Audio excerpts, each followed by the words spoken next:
अंत भला तो सब भला। रोली की शादी उसके माँ बाप एक आलसी लड़के से करा देते हैं। चलो, रोली की शादी हुई और हमने गंगा नहाई। और क्या, बेटियां तो होती ही हैं बोझ। हाँ, पर अब क्या चिंता, उतार तो दिया बोझ तुमने, अब वो लोग समझे।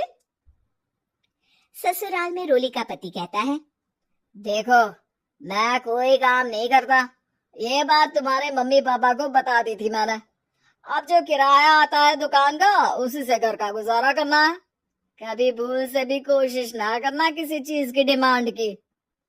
क्या मम्मी पापा को पता था कि आप कोई काम नहीं करते? और क्या, बड़ा अच्छे से पता था। उन लोगों को तो तुम बोझ लगती थी, बोल रहे थे कि बस शादी कर लो और कोई मतलब नहीं है। रोली को ये सुनकर बहुत गुस्सा आता है, लेकिन करती भी तो क्या, क्योंकि वो जानती थी कि उसके माता पिता ऐसे ही हैं। जैसे तैसे रोली दिन काट रही थी। रोली को एक प्यारी सी बेटी होती है। धीरे धीरे वो बड़ी होती है और उसके साथ उसकी जरूरतें भी बढ़ती जाती हैं। सुनिए जी, अब तो सिमी बड़ी हो रही है, उसका स्कूल में दाखिला कराना है। मैंने अब तक तो जैसे तैसे समय काट लिया, लेकिन मैं बच्ची की परवरिश में कोई कमी नहीं रखूंगी। अरे क्या है यार, अब तो लगता है कोई ना कोई काम ढूंढना ही पड़ेगा। अब पति रोज काम की तलाश में जाता और बिना किसी काम के वापस आ जाता। रोली समझ जाती है कि पति के अंदर अब काम करने की क्षमता नहीं है। वो बेटी को उच्च शिक्षा देने के लिए कुछ करना चाहती थी, लेकिन करती तो क्या करती। एक दिन रोली की सहेली कहती है, रोली, मेरी कोई औलाद नहीं है। अगर तू मेरी औलाद को जन्म दे तो मैं तुझे तेरे मुंह मांगे पैसे दूंगी। अरे, तेरी औलाद को मैं कैसे जन्म दे सकती हूँ?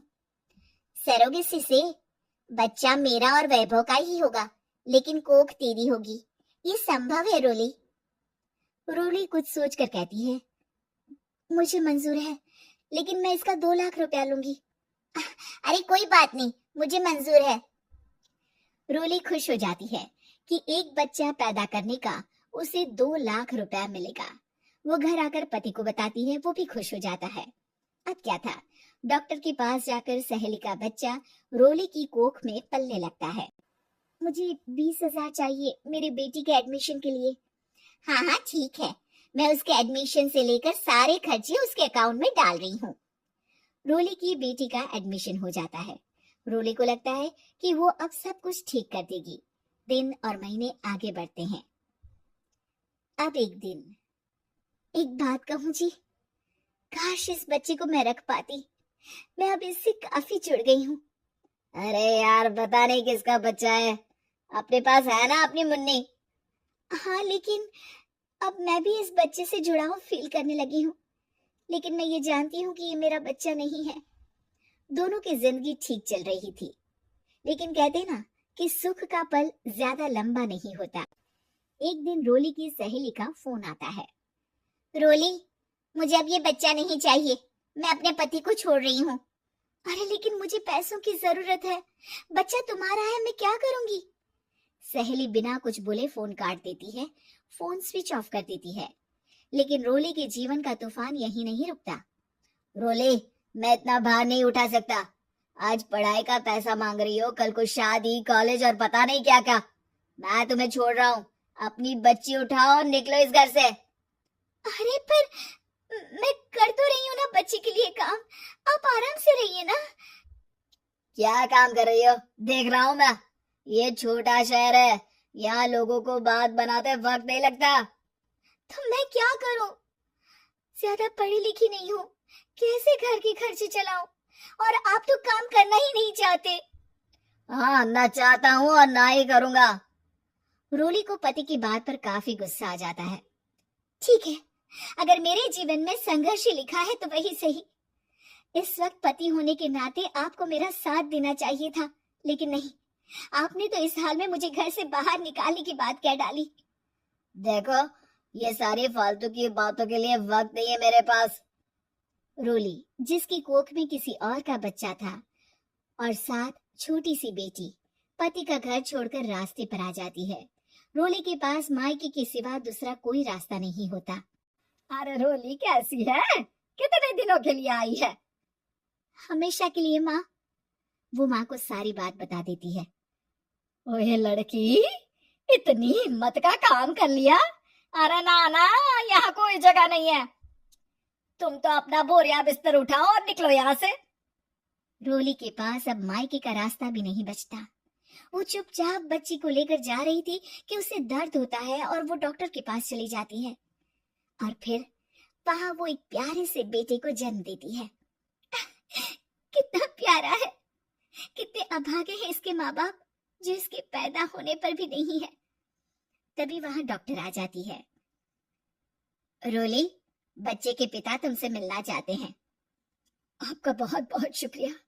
मैं इस बच्चे को पालूंगा, भले ही इसकी माँ ने इसे छोड़ दिया हो, पर मैं अपनी जिम्मेदारी निभाऊंगा। तो क्या आप मुझे इसके पैदा करने के लिए जिन पैसों की बात हुई थी वो भी देंगे? हाँ, और साथ ही आप चाहे तो मेरे घर में रहकर मेरे बच्चे की देखभाल भी कर सकती हैं। मैं उसके लिए आपको सैलरी दे दिया करूंगा। रोली को लगता है कि जैसे भगवान ने उसके लिए सुकून का रास्ता खोल दिया। वो अब मुकेश के साथ उसके घर चली जाती है, जहाँ रहकर वो उस बच्चे की देखरेख करती है। अब मुकेश के घर को रोली अच्छे से संभाल लेती है। उसके लिए खाना बनाने से लेकर बच्चों की देखभाल और घर की देखरेख। धीरे धीरे मुकेश को रोली से प्यार हो जाता है। रोली, तुम्हारी बेटी और मेरा बेटा बिल्कुल भाई बहन की तरह साथ रहते हैं। हाँ, आखिर है तो एक ही कोख के बच्चे, अटैचमेंट तो होगा ही ना। रोली, तुमने घर और मुझे दोनों को संभाल लिया। ये तो मेरा काम है। आपने भी तो मुझे छत दी जिससे मैं अपनी बेटी की पढ़ाई और भविष्य के लिए पैसे जोड़ सकूं। अब रोली, क्या तुम मुझसे शादी करोगी? अब मैं जानता हूँ तुम्हारी भी शादी कुछ खास अच्छी नहीं रही। रोली को मुकेश की बात ठीक लगती है।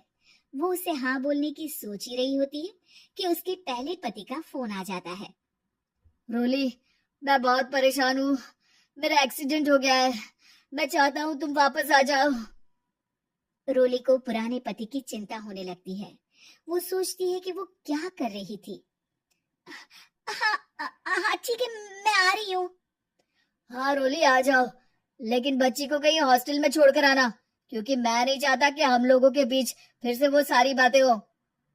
रोली को समझ आ जाता है कि पति आज भी सुधरा नहीं है। वो पति के पास जाने से इनकार कर मुकेश को हाँ कर देती है। और ऐसे वीडियोस के लिए चैनल को लाइक, शेयर और सब्सक्राइब करना ना भूले।